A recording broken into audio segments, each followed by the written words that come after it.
له صاحبه وهو يحاوره أكفرت بالذي خلقك من تراب ثم من نطفة ثم سواك رجلا لكن هو الله ربي ولا أشرك بربي أحدا ولولا إذ دخلت جنتك قلت ما شاء الله لا قوة إلا بالله إن ترني أنا أقل منك مالا وولدا فعسى ربي أن يؤتيني خيرا من جنتك ويرسل عليها حسبانا من السماء فتصبح صعيدا زلقا أو يصبح ماؤها غورا فلن تستطيع له طلبا. السلام علیکم ورحمۃ اللہ وبرکاتہ. اعوذ باللہ من الشیطان الرجیم. بسم اللہ الرحمن الرحیم. قال له صاحبه وهو يحاوره أكفرت بالذي خلقك من تراب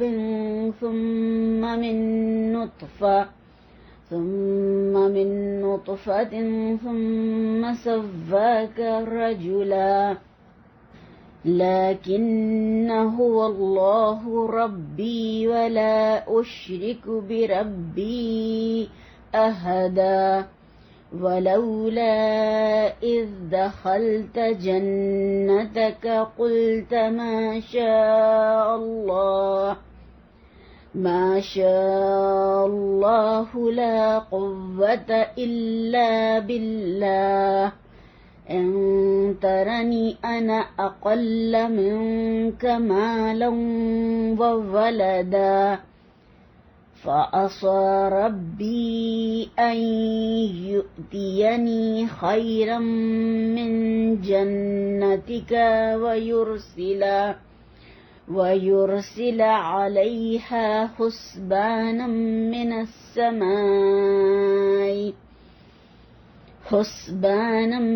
السماء فتصبح صعيدا زلقا أو يصبح ماؤها غورا فلن تستطيع له طلبا. قال کہا لہو اس سے صاحبہ اس کے دوست نے وہوا اور وہ یحاورہ باتیں کر رہا تھا اس سے اکفرتا کیا تو کفر کرتا ہے بالذی اس سے جس نے خلقک پیدا کیا تجھے من سے ترابن مٹی سے ثم پھر من نطفتن نطفے سے ثم پھر سواکا پورا بنایا تجھے رجلا مرد لیکن میں تو کہتا ہوں هو اللہ وہ اللہ ہی ربی پروردگار میرا ولا اشرک اور نہیں میں شریک کرتا بربی اپنے پروردگار کے ساتھ احدا کسی کو ولولا اور کیوں نہیں اس دخلتا جب تو داخل ہوا جنت کا باغ اپنے میں قلتا کہا تو نے ما شاء جو چاہے اللہ تعالی لا قوت نہیں قوت الا مگر باللہ اللہ تعالی کے ان ترنی اگر تو دیکھتا ہے مجھے انا کہ میں اقل کمتر ہوں من کا تجھ سے مالا مال میں وولدا اور اولاد میں فعسا پس قریب ہے ربی میرا پروردگار این یہ کہ یؤتینی عطا فرمائے مجھے خیرن بہتر من جنتی کا تیرے باغ سے ویرسل اور بھیج دے علیہا اس پر حسبانا آفت من سے سمائی آسمان سے فتصبح پس وہ ہو جائے صعیدن مٹی کا میدان زلقا صاف چٹیل او یا یصبح ہو جائے ماؤہا پانی اس کا غورن خشک یا گہرا ہو کر غائب فلن تستطیع پھر تو ہرگز نہ کر سکے نہ لا سکے لہو اس کو طلبا تلاش یا ڈھونڈ کر. نحمدہ ونصلی علی رسولہ الکریم. رب اشرح لی صدری ویسر لی امری واحلل عقدۃ من لسانی یفقہوا قولی. اللہم ارنا الحق حقا وارزقنا اتباعہ وارنا الباطل باطلا وارزقنا اجتنابہ. آمین یا رب العالمین. الحمدللہ، اللہ تعالیٰ کا بے حد شکر احسان ہے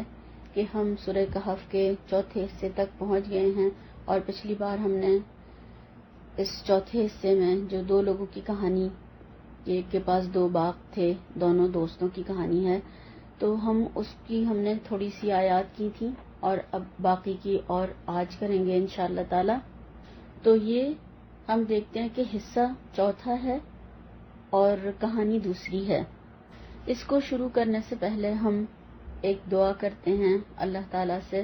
جیسا کہ ہم سب جانتے ہیں کچھ دعائیں جو ہیں قرآن میں اللہ تعالیٰ نے ہمیں بتائی ہیں، ان کو قرآنی دعائیں کہا جاتا ہے، اور کچھ اللہ کے نبی صلی اللہ علیہ وسلم نے ہمیں بتائی ہیں اللہ کے بتائے ہوئے طریقے کے مطابق، ان کو مسنون دعائیں کہا جاتا ہے، سنت سے جو ثابت شدہ ہیں. اور کچھ دعائیں ایسی ہیں جو صحابہ کرام نے مانگی، ان کو معصورہ کہا جاتا ہے، یعنی اثر سے ہے. صحابہ کرام کی دعائیں معصورہ دعائیں ان کو کہتے ہیں. تو حضرت عبداللہ بن مسعود رضی اللہ تعالیٰ عنہ جو تھے وہ بہت زیادہ کثرت سے ایک دعا مانگا کرتے تھے، اور ہو سکتا ہے یہ انہوں نے اللہ کے نبی صلی اللہ علیہ وسلم سے سنی ہو یا اس کو سمجھ کر انہوں نے آپ صلی اللہ علیہ وسلم سے اس کو سمجھا ہو اور اس کو پڑھا ہو. تو وہ دعا کیا کرتے تھے اللہم زدنا ایمانا و یقینا و فقہنا. اللہ تعالیٰ مجھے ایمان میں، یقین میں، سمجھ بوجھ میں یعنی فقہ میں مسلسل میرے میں اضافہ فرما اور مجھے آگے سے آگے بڑھاتا جا.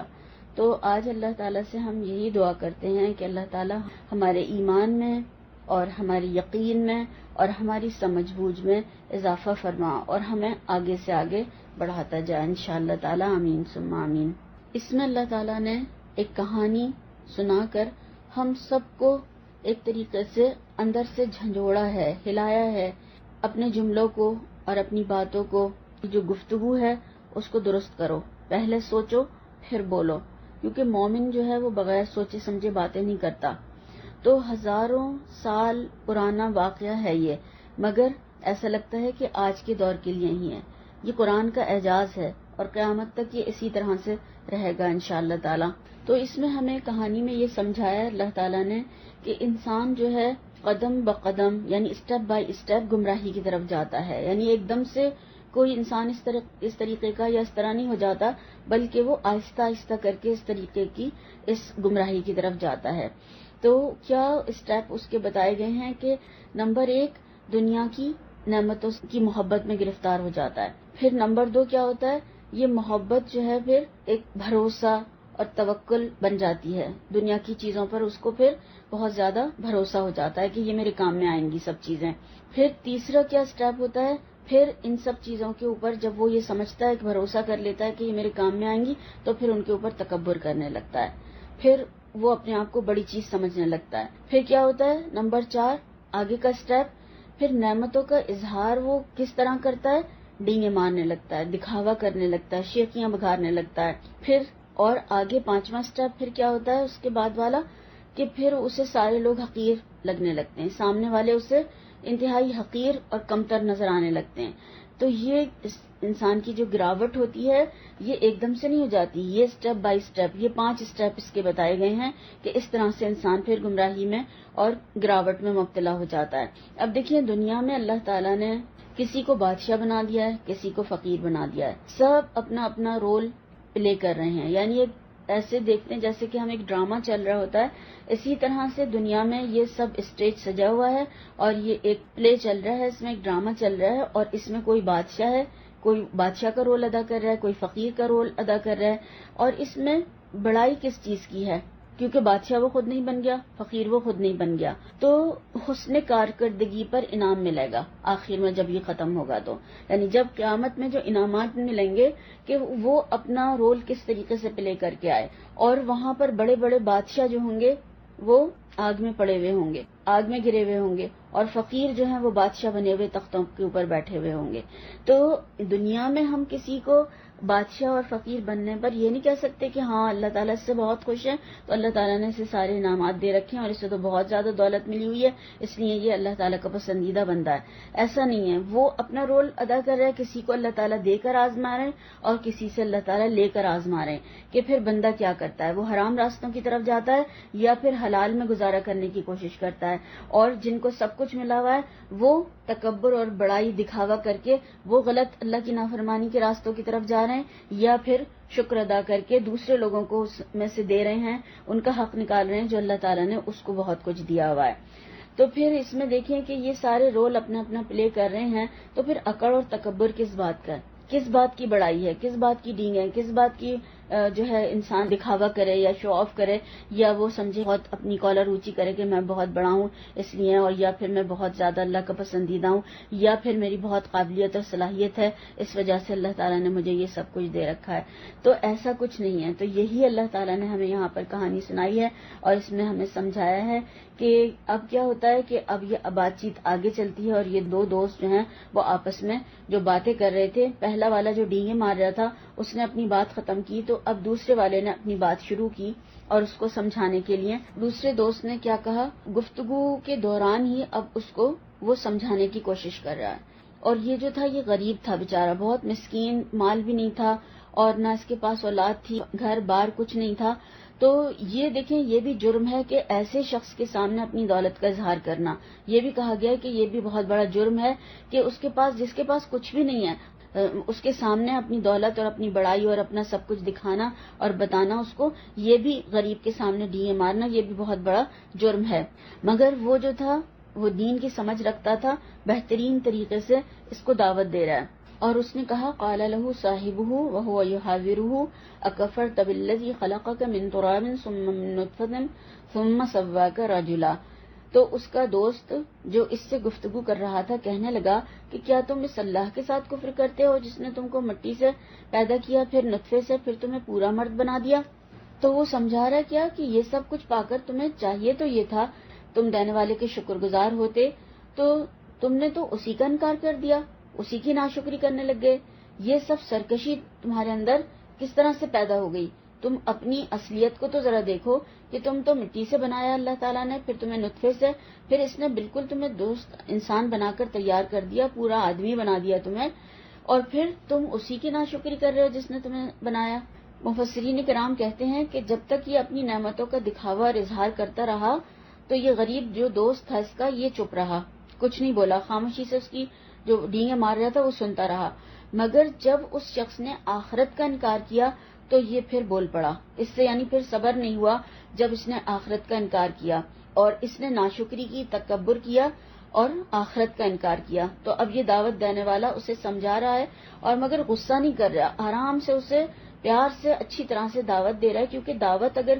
کسی کو اچھی بات بتانی ہے، دعوت دینی ہے تو کوئی غصے سے نہیں دے سکتا۔ اگر کوئی غصے سے دعوت دے گا یا اس کو دین کی طرف بلائے گا تو کوئی بھی نہیں سنے گا اس کی بات کو۔ محبت اور خیر خواہی اور ہمدردی ہوگی تو پھر لوگ اس طرف آئیں گے اور وہ پھر دین کی بات کو سنیں گے، ورنہ بدتمیزی اور جہالت سے یا پھر غصے سے چیخ چلا کر کوئی اگر بات کرتا ہے تو کوئی بھی بات نہیں سنے گا اس کی اور نہ ماننے کو تیار ہوگا۔ تو یہ شخص جو ہے اس کو بہترین طریقے سے سمجھا رہا ہے کہ دیکھو تمہیں تو اللہ تعالیٰ نے اتنی نعمتیں دی تھی تو تمہیں تو یہ چاہیے تھا کہ تم اللہ تعالیٰ کا شکر ادا کرتے، تم تو کفران نعمت کر رہے ہو۔ کیونکہ ہم نے پچھلی دفعہ پڑھا تھا نا، اس نے جو کہا تھا دوست نے وَلَئِن رُدِدتُّ إِلَىٰ رَبِّي، کہ اگر میں اپنے رب کی طرف لوٹایا بھی گیا تو رب کا قائل تھا وہ، مگر ہمسایہ جو ہے یہ جو غریب شخص ہے دوست ہے اس کا، وہ کہہ رہا ہے تم نے کہ کفرت بالذی خلقک، تم تو اس ذات کے ساتھ شرک کر رہے ہو، اس ذات کے ساتھ تم کفر کر رہے ہو۔ تو وہ کفر جو ہے یعنی اس نعمتوں کی جو ناشکری کر رہا تھا، یہ اللہ کی بات نہیں سن رہا تھا، تو اس کو اس نے کفر سے تعبیر کیا ہے یہاں پر۔ وہ اللہ کی ہستی کا منکر نہیں تھا، وہ اللہ کو مانتا تھا، مگر تکبر، فخر اور غرور اور انکار آخرت، وہ یہ کفر کر رہا تھا اللہ تعالیٰ کے ساتھ، کیونکہ جو کوئی آخرت کو نہیں مانتا وہ بھی پھر کفر ہی کرتا ہے، وہ پھر کافر ہی کہلائے گا جو آخرت کو نہیں مانتا ہے۔ اس نے کیا سمجھا تھا کہ بس میں ہی میں ہوں، میری دولت، میری شان، میری شوکت، یہ کسی کا عطیہ نہیں ہے، کسی کا دیا ہوا نہیں ہے، یہ سب کچھ میری قوت، قابلیت اور میری محنت، میری صلاحیتوں کا نتیجہ ہے، اور یہ ساری میری دولت جو ہے یہ لازوال ہے، یعنی اس پہ کبھی بھی زوال نہیں آئے گا، یہ کبھی ختم نہیں ہوگی، اور کوئی مجھ سے یہ چھین بھی نہیں سکتا ہے، اور اس کا مجھے کسی کو حساب بھی دینا نہیں ہے۔ وہ اللہ تعالیٰ کو مالک اور آقا نہیں سمجھ رہا تھا، وہ یہی سمجھ رہا تھا مجھے کسی کو جواب دینا نہیں ہے، اور جو کچھ ملا ہے یہ سب کچھ میرا اپنا ہے، اور اگر کچھ کبھی قیامت واقع بھی ہوئی تو پھر مجھے اس سے زیادہ اچھا اللہ تعالیٰ وہاں پر اور دے دیں گے۔ پھر وہ آگے سمجھا رہا ہے لیکنہ اللہ ربی ولا اشرک بربی احدا، مگر میں تو یہ کہتا ہوں کہ اللہ ہی میرا پروردگار ہے اور میں اپنے پروردگار کے ساتھ کسی کو شریک نہیں کرتا۔ اب یہاں پر دیکھیں کہ ولا اشرک بربی جو کہہ رہا ہے یہ بتوں کا شرک نہیں تھا،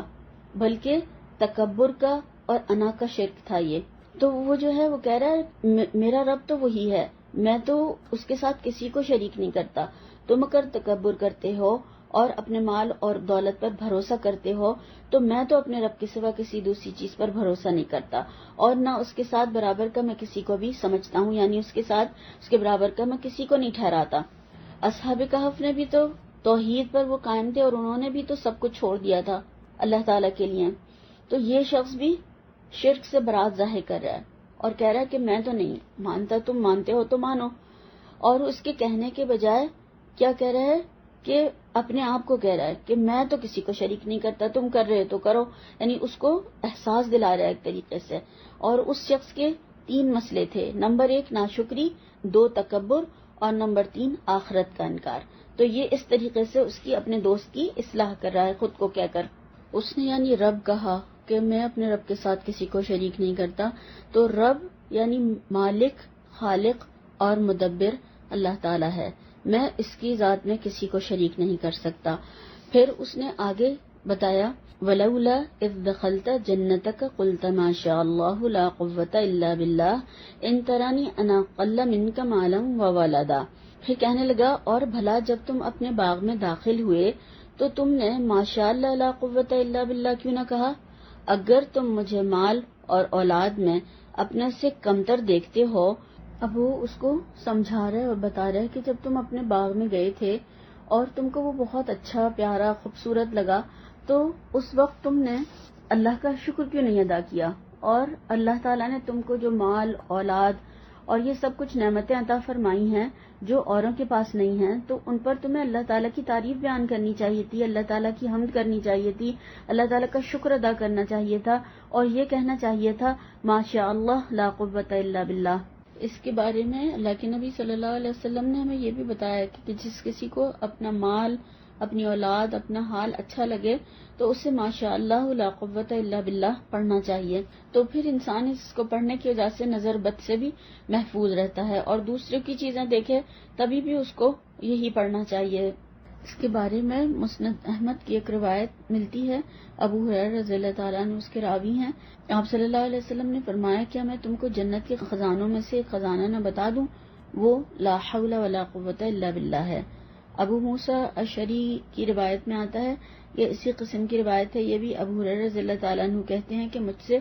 رحمت دو عالم صلی اللہ علیہ وسلم نے فرمایا ابو ہریرہ کیا میں تم کو جنت والے عرش کے نیچے والے خزانے کی خبر نہ دوں؟ فرماتے ہیں کہ میں نے کہا اے اللہ کے نبی صلی اللہ علیہ وسلم میرے والدین آپ پر قربان، ضرور بتائیے۔ تو آپ صلی اللہ علیہ وسلم نے یہ دعا بتائی کہ تم لا حول ولا قوت الا باللہ پڑھو، کیونکہ اللہ فرماتا ہے کہ میرے بندے نے مجھے مان لیا اور اپنا معاملہ مجھے سونپ دیا۔ ابو ہریرہ رضی اللہ تعالیٰ عنہ سے پوچھا گیا صرف لا حول ولا قوت الا باللہ فرمایا؟ نہیں، بلکہ وہ جو سورہ کہف میں ہے، یعنی ما شاء اللہ لا قوت الا باللہ کہو۔ تو وہ شخص اسے نصیحت کر رہا تھا اور اسے سمجھا بھی رہا تھا کہ تم اس کو اپنی قابلیت کا نتیجہ مت سمجھو، یہ سارا جو تمہیں ملا ہوا ہے تو اس کو اپنی قابلیت کا نتیجہ مت سمجھو، تمہاری سوچ اس طرح کی ہونی چاہیے کہ یہ سب کچھ مجھے اللہ تعالیٰ نے عطا فرمایا ہے، ساری قوت طاقت اسی کی ہے، یہ سب کچھ میری قوت اور کمال سے نہیں ہوا بلکہ اللہ تعالیٰ کی مرضی سے ہوا ہے۔ اور یہ سب کچھ وہ حسد کی وجہ سے نہیں کر رہا تھا یا کہہ رہا تھا، بلکہ وہ اس کو نصیحت کر رہا تھا، اسے تمیز سکھا رہا تھا، طریقہ بتا رہا تھا کہ تم ایسا کرو، تم جو کر رہے ہو وہ ٹھیک نہیں ہے، تمہیں ایسا نہیں ایسا کرنا چاہیے۔ یعنی تمہیں نعمتوں کا بیجا اظہار نہیں کرنا چاہیے، شو آف نہیں کرنا چاہیے، بلکہ تمہیں اللہ کا شکر ادا کرنا چاہیے اور ان نعمتوں کو اللہ کی طرف سے ہی سمجھنا چاہیے۔ پھر کہہ رہا ہے فَعَسَىٰ رَبِّي أَن يُؤْتِيَنِي خَيْرًا مِّن جَنَّتِكَ وَيُرْسِلَ عَلَيْهَا حُسْبَانًا مِّنَ السَّمَاءِ فَتُصْبِحَ صَعِيدًا زَلَقًا۔ تو عجب نہیں کہ میرا پروردگار مجھے تمہارے باغ سے بہتر عطا فرمائے اور اس تمہارے باغ پر آسمان سے آفت بھیج دے تو وہ صاف میدان ہو جائے۔ تو اب اس کو بتا رہا ہے کہ اگر تم مجھے دیکھتے ہو کہ میرے پاس مال اور اولاد کچھ بھی نہیں ہے، میں تم سے کمتر ہوں حیثیت میں، تو ہو سکتا ہے کہ میرا رب مجھے تمہارے باغ سے بہتر باغ عطا فرما دے، اور یہ بھی ہو سکتا ہے، یہ بھی ممکن ہے کہ اس پر یعنی تمہارے باغ پر کوئی آفت آ جائے، کوئی آسمانی عذاب آ جائے، کوئی آفت آ جائے اور سارا باغ تباہ و برباد ہو جائے۔ اور وہ اس کو بہت اچھے طریقے سے، بہت اچھے انداز میں سمجھا رہا تھا کہ یہ نعمتیں پا کر تم اللہ کا شکر ادا کرو، ماشاء اللہ کہو، اللہ کا عطیہ سمجھو اسے، اور اس میں دوسرے لوگوں کا حق جو ہے وہ بھی نکالو، مجھے حقیر مت سمجھو، دن بدلتے ہوئے دیر نہیں لگتی ہے، اور ان چیزوں کو پائیدار مت سمجھو، ان کے اوپر تکبر مت کرو اور ان کے اوپر بھروسہ مت کرو۔ اللہ کی قدرت کے کارخانے میں ہر چیز ممکن ہے۔ یہ بھی ہو سکتا ہے کہ آج اگر میرے پاس کچھ نہیں ہے تو کل مجھے اس سے زیادہ مل جائے، اس سے بہتر مل جائے، اور یہ بھی ممکن ہے کہ جو کچھ تمہارے پاس ہے وہ سارا کا سارا خاک میں مل جائے، تباہ و برباد ہو جائے، اور یہ تمہارا باغ جو ہے صاف میدان بن جائے، چٹیل میدان ہو جائے، اس میں کچھ بھی باقی نہ بچے۔ تو ان باتوں سے اس کے دوست کی کچھ لوگوں نے یہ سمجھا کہ وہ اس کو بد دعائیں دے رہا ہے۔ ایسا نہیں ہے، وہ اسے بد دعا نہیں دے رہا تھا، بلکہ اسے خبردار کر رہا تھا، اسے سمجھا رہا تھا کہ اس مصیبت کے آنے سے پہلے اپنا رویہ جو ہے وہ درست کر لو، اور وہ اس کی اصلاح کرنا چاہتا تھا کہ تم سمجھ جاؤ ابھی بھی، یعنی ابھی وقت ہے، ابھی تمہارے پاس یہ جو تمہارا تکبر والا لہجہ ہے اور یہ تمہاری ناشکری جو ہے یہ کوئی نہ کوئی گل کھلائے گی، اور یہ کچھ نہ کچھ اگر تمہارے ساتھ ہو گیا تو تم ایسا نہ کرو کہ اب تمہارے پاس جو وقت ہے اسی میں خود سنبھل جاؤ اور اسی میں تم اللہ کا شکر ادا کرنا شروع کر دو، تو یہ نعمتوں کی بقا کا ذریعہ ہوگا تمہارے۔ اور پھر ورنہ آسمان سے اگر کوئی آفت نازل ہو گئی تو پھر تم اسے کسی طرح سے بھی نہیں روک سکو گے، کسی طرح سے بھی تم پھر اس کو یعنی اپنی کوئی تمہیں نہ تمہاری کوئی مدد کر سکے گا اور نہ تم خود ہی اپنی مدد کرنے والے ہوگے، تو تم پھر یہ تمہارا باغ سارا صاف میدان بن جائے گا، تو پھر تم کیا کر سکو گے۔ اور پھر کہنے لگا او یصبح ماؤها غورا فلن تستطيع له طلبا، یا اس کی نہر کا پانی گہرا ہو جائے تو پھر تم اسے نہ لا سکو، یعنی آسمانی آفت کچھ آ جائے، یعنی بجلی بادل وغیرہ یا کچھ ایسا، ہوائیں چل جائیں یا کچھ اور نقصان پہنچے اس سے، یا پھر یہ جو پانی جس کی سیرابی کا ذریعہ یہ نہر ہے تمہارے کھیتوں کی، تو یہ جو ہے زمین میں اتر جائے اور اتنا گہرا اتر جائے کہ پھر تم اسے نہ نکال سکو پانی کسی طرح سے بھی، جو شادابی کا ذریعہ ہے وہی نہر سوکھ جائے تو پھر تمہارا سارا کھیت بنجر ہو جائے گا، سب کچھ ختم ہو جائے گا۔ تو یہ جب پانی اس کا نیچے چلا جائے گا تو پھر کسی بھی ذریعے سے پانی جو ہے نکالا نہیں جا سکتا، تم اس پر مت اتراؤ،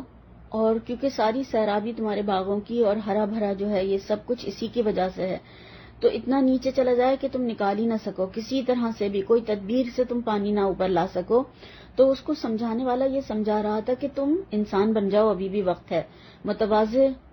شخص بن جاؤ، عاجز انسان بن جاؤ، کہ اس طریقے سے تمہاری نعمتیں جو ہیں باقی رہیں گی۔ لیکن ہم یہ دیکھتے ہیں کہ جو ظالم ہوتے ہیں، حد سے بڑھے ہوئے لوگ ہوتے ہیں، یا پھر وہ تکبر میں بہت آگے بڑھ چکے ہوتے ہیں، وہ کسی کے اس طرح کی باتوں سے، سمجھانے سے یا درس نصیحت سے وہ کوئی بھی کچھ بھی نہیں سیکھتے ہیں، وہ کوئی سبق حاصل نہیں کرتے ہیں، ان کو بلکہ نصیحت کرنے والے الٹے احمق لوگ لگتے ہیں، وہ بیوقوف لگتے ہیں ان کو، وہ الٹا انہی کا ہی مذاق اڑا رہے ہوتے ہیں۔ جیسے کہ ایک محاورتاً بولتے ہیں نا، لاتوں کے بھوت باتوں سے نہیں سمجھتے یا باتوں سے نہیں مانتے، تو وہی والا حال ہو جاتا ہے کہ جب تک کہ ایک کوڑا نہ پڑے وہ پھر ان کی سمجھ میں بات نہیں آتی ہے۔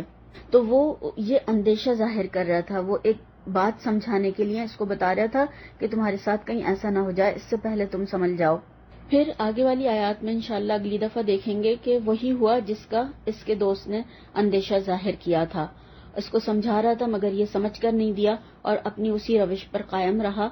تو پھر آگے اس کے ساتھ کیا ہوا وہ انشاءاللہ تعالی اگلی والی آیات میں دیکھیں گے. ان آیات کا تھوڑا سا کچھ ہم جو ہمیں سبق ملتا ہے اس کو تھوڑا سا دیکھتے ہیں آج. اس میں ہم یہ دیکھیں کہ اللہ تعالیٰ نے ہمیں کتنی بے شمار نعمتیں دے رکھی ہیں، تو ہم کتنا اللہ تعالیٰ کا شکر ادا کرتے ہیں، کتنا ماشاء اللہ لا قوت الا باللہ پڑھتے ہیں. اور کسی کی نعمتیں دیکھ کر یا پھر کسی کو جو دعا دیتے ہیں، اللہ کے نبی صلی اللہ علیہ وسلم نے ہمیں اللہم بارک لہو بھی بتایا ہے کہ اس کو دعا دو کہ اللہ تعالیٰ تمہیں اس میں برکت عطا فرمائے. تو اس سے بھی انسان پھر کسی سے حسد محسوس نہیں کرتا، بلکہ وہ اس کو دعا دیتا ہے تو اللہ تعالیٰ اس سے اچھا اس کو بھی دے دیتا ہے، اس کو بھی عنایت فرما دیتا ہے. تو یہاں پر جو ہمارے لیے سبق ہے وہ یہی ہے کہ جب اللہ تعالیٰ نعمتیں دے اور نعمتوں کی کثرت ہو خاص طور سے، تو پھر اللہ تعالیٰ کا شکر ادا کیا جائے، کیونکہ شکر جو ہے وہ نعمتوں کی بقا کا ذریعہ ہے، نعمتوں کے باقی رہنے کا ذریعہ ہے اور اضافے کا بھی ذریعہ ہے. یعنی دو طرح سے انسان کو فائدہ ہوتا ہے شکر ادا کرنے کا، ایک تو نعمتیں بڑھتی رہتی ہیں اور ایک وہ نعمتوں کے زوال سے محفوظ رہتا ہے. اور اللہ کے نبی صلی اللہ علیہ وسلم نے جو ہمیں دعا سکھائی ہے زوال نعمت کے لیے، اللہم انی اعوذ بک من زوال نعمتک و تحول عافیتک و فجعت نقمتک و جمیع سخطک. اے اللہ، بے شک میں تیری عطا کردہ نعمتوں کے زوال سے، تیری عطا کردہ عافیت کے بدل جانے سے، تیری سزا کے اچانک وارد ہو جانے سے اور تیری ہر قسم کی ناراضگی سے تیری پناہ مانگتی ہوں. آمین ثم آمین. اور اس کے ساتھ ساتھ صبح و شام کے جو اذکار ہمیں بتائے گئے ہیں وہ قلعے کی مانند ہیں کہ انسان پھر اس میں محفوظ ہو جاتا ہے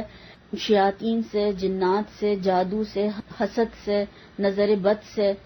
اور یہ سب اس کی حفاظت کا ذریعہ ہوتے ہیں. تو ہمیں پھر ان دعاؤں کو ضرور پڑھنا چاہیے اور پھر انشاءاللہ تعالی اذکار کے ساتھ ساتھ نظر بد کی دعائیں بھی ہمیں بتائی ہیں تو وہ سب ہمیں ضرور پڑھنا چاہیے اور اپنی نعمتوں کا بے جا اظہار نہیں کرنا چاہیے اور شو آف نہیں کرنا چاہیے. اس سے پھر انسان کو نظر لگ جاتی ہے اور پھر وہ پریشان ہوتا ہے کہ میرے ساتھ ایسا کیوں ہوا یا مجھے کیوں ہوا، مجھے اس طریقے سے کیوں ہو رہا ہے. اس کے لیے ہم دیکھیں کہ اپنے آپ کو سوشل میڈیا کی جو آج زینت بنایا ہوا ہے، کیونکہ یہ اس سے پہلے بھی میں نے پہلے والی آیتوں میں بتایا تھا کہ اس شخص نے تو صرف ایک شخص کے اوپر اپنی دولت کا اظہار کیا تھا. آج ہم پوری دنیا کو دکھا رہے ہیں اپنی سیلفیز، اپنے بچوں کی، اپنے فوٹو، اپنے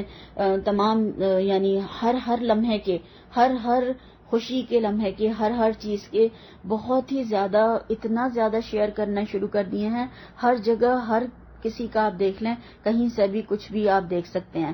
تو یہ کیا ہے، کسی نے بہت ہی خوبصورت بات کہی ہے کہ آؤ دیکھو ہمیں اور ہمیں نظر لگاؤ. اب دیکھیں کسی کا بھی بچہ دیکھنا ہے، نیو بورن بیبی، جیسے پہلے کتنے شوق سے کوئی نیا مہمان کہتے تھے گھر میں آیا ہے اس کو دیکھنے کے لیے جاتے تھے، یا پھر کوئی نئی جو دلہن آتی تھی، شادی ہوتی تھی تو دلہن کو دیکھنے کے لیے جاتے تھے لوگ کتنے شوق سے. اب دیکھیں کہ ضرورت ہی نہیں ہے کہیں جانے کی، سب ہر لمحے کی پکچرز جو ہیں وہ اویلیبل ہیں، جب چاہیں جہاں سے چاہیں جتنی چاہیں دیکھیں اور خوب نظر لگائیں، جادو کروائیں، حسد کریں، کچھ بھی کریں. پہلے جادوگر تصویریں مانگتے تھے اور یا پھر کہتے تھے اس بندے کو دکھاؤ. اب ہر ایک تصویر ہر جگہ موجود ہے، تو جو عامل لوگ ہیں وہ ہر جگہ سے لے کر کہیں سے بھی کسی کو بھی دیتے ہیں اور وہ کسی کے بھی خلاف یا کسی کے حق میں جو بھی ان کو کروانا ہوتا ہے وہ کروا رہے ہیں. تو ایک طریقے سے انسان خود دعوت دے رہا ہے بیماری کو، پریشانی کو، اور حسد کروانے کے لیے اور جادو کروانے کے لیے اور نظر بد لگانے کے لیے، یعنی سب چیزوں کے لیے خود انسان دعوت دے رہے ہیں کہ آؤ ہمارے ساتھ کرو. کیونکہ آپ دیکھیں کہ کسی کی نعمت دیکھ کر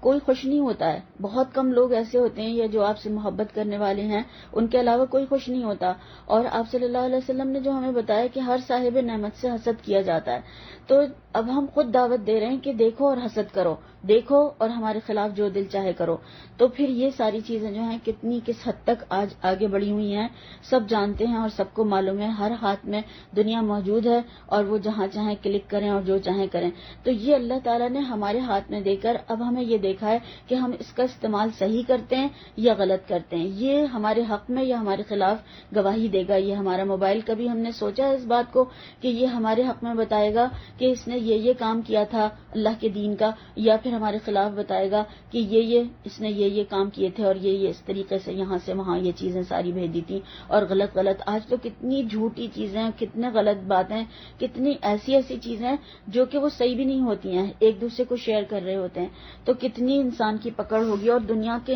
سے انسان چلا جاتا ہے, اور اس کے بعد میں وہ ساری چیزیں بھی آپس میں, جب جو لوگ جتنا بھیجتے رہتے ہیں ایک دوسرے کو, وہ تو چلا گیا, مگر اس کے بعد بھی جب وہ شیئر کر رہے ہیں ایک حصہ, اس کو بھی اس کا ملتا رہے گا. تو کتنی زیادہ پکڑ کی اور گرفت کی بات ہے, اور کتنا زیادہ اس میں ہمارے لیے سبق بھی ہے, چوکنا بھی اس سے ہے کہ ہم اگر جو چھوڑ جائیں گے اور بعد میں بھی لوگ اس کو شیئر کرتے رہیں گے تو اس کا ایک حصہ ہمیں ملتا رہے گا. اللہ تعالیٰ محفوظ رکھے اور صحیح بات, صحیح کام اور صحیح چیز کرنے کی ہمیں توفیق عطا فرمائے. اور ہم کسی نے بہت ہی زیادہ